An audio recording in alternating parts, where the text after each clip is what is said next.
¿Alguna vez has sentido como que algo te observa en la oscuridad, aunque no haya nada allí? Hoy estaré hablando sobre una novela que redefinió el terror gótico y que convirtió al vampiro en un mito eterno. Y por supuesto estoy hablando de Drácula de Bram Stoker. La historia no solo trata sobre un monstruo, sino sobre el deseo, la locura y la eterna lucha entre el bien y el mal. Drácula es una historia narrada a través de cartas, diarios y recortes de periódico, lo que nos hace sentir como que estuviéramos descubriendo el horror en tiempo real. La historia comienza con Jonathan Harker, un joven abogado que viaja a Transilvania para cerrar un negocio con un conde misterioso. Al llegar al castillo de Drácula se da cuenta de que algo no está bien. El castillo parece vacío, las puertas siempre están cerradas y su anfitrión nunca come.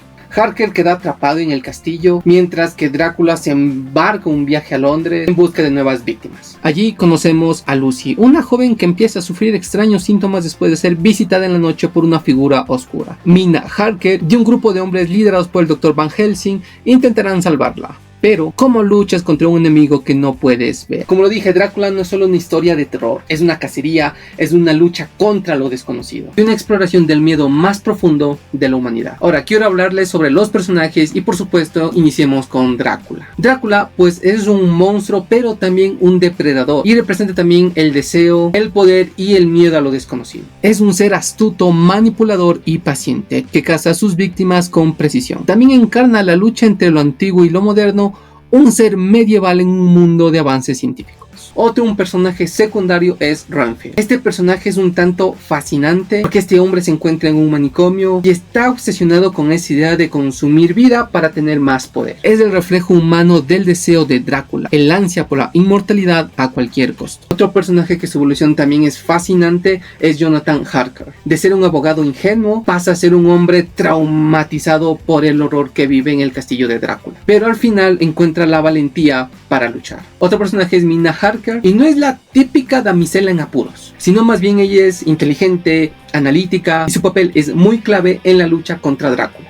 Ella representa la virtud y también la luz contra la oscuridad. Por otro lado, Lucy, la víctima perfecta, hermosa, inocente y frágil, pero su transformación en vampira es aterradora. Es un claro ejemplo de cómo Drácula corrompe lo que sea. Y tenemos a Van Helsing, el cazador de vampiros. Y déjenme decirle que Van Helsing no es un guerrero, sino un científico que combina la razón con la fe para enfrentar la oscuridad. Es el contraste entre la ciencia moderna y los antiguos miedos sobrenaturales. Drácula, como lo he venido diciendo, es una obra que más allá del horror nos habla de conflictos universales y profundos temas sobre la humanidad. Y uno de esos temas es el choque entre lo antiguo y lo moderno. En la novela se refleja bastante esa batalla entre la superstición y el avance científico. Drácula, un ser ancestral ligado a mitos y leyendas, se enfrenta a un grupo de personajes que confían en la razón, la ciencia y la tecnología. El uso, por ejemplo, del telégrafo, los diarios personales y hasta los análisis de sangre muestran el intento de modernidad por combatir lo desconocido. Y por supuesto, otro tema es el miedo a lo desconocido. Y algo interesante, en el siglo XIX, al este de Europa era visto por los británicos como un territorio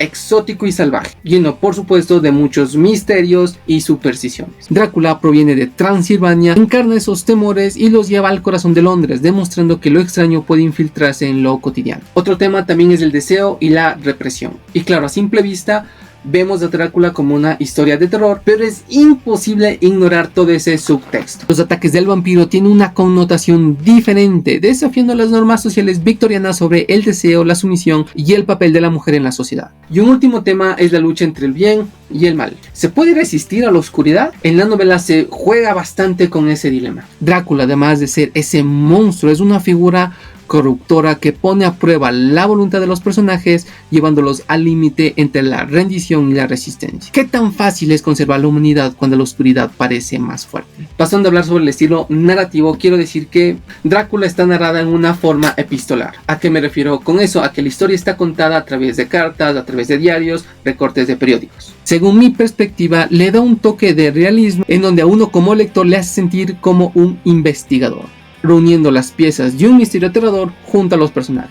También puede hablar sobre ese suspenso fragmentado, en donde cada personaje va presentando su propia perspectiva de los sucesos que están ocurriendo, pero lo hacen a través de sus escritos, por lo que nunca tenemos claro todo un panorama completo, pero lo vamos descubriendo lo que vamos avanzando. La historia avanza con cierto retraso de información, pero va creando una sensación de incertidumbre y manteniendo al lector en constante tensión.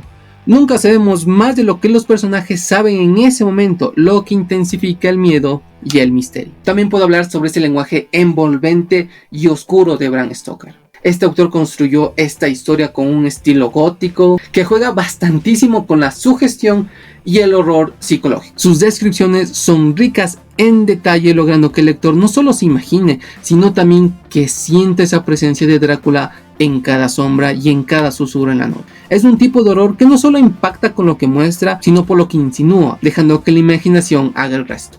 Y para ir terminando, dos puntos interesantes. La primera, Drácula no es la primera historia de vampiros que se tiene, pero sí la más influyente. Antes de Drácula ya existían relatos sobre vampiros como Carmilla de Sheridan Defoe.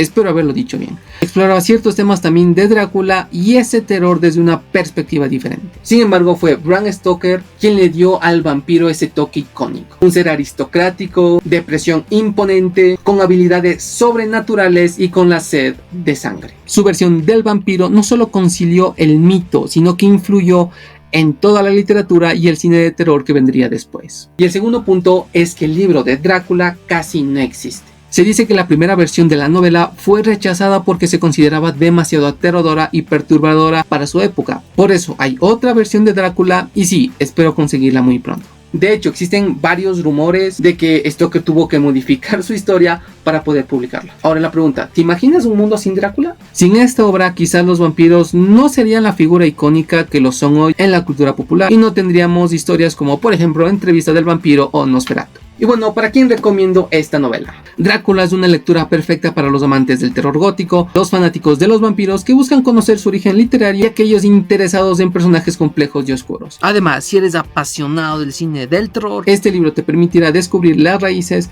de muchas de las historias que han marcado el género. Ahora dime, ¿estás listo para enfrentarte a la oscuridad que Drácula trae consigo? Si te gustó este video y quieres más reseñas como esta, no olvides darle like, suscribirte y activar las notificaciones para estar al tanto de todo. Y nos vemos en un próximo video. Adiós.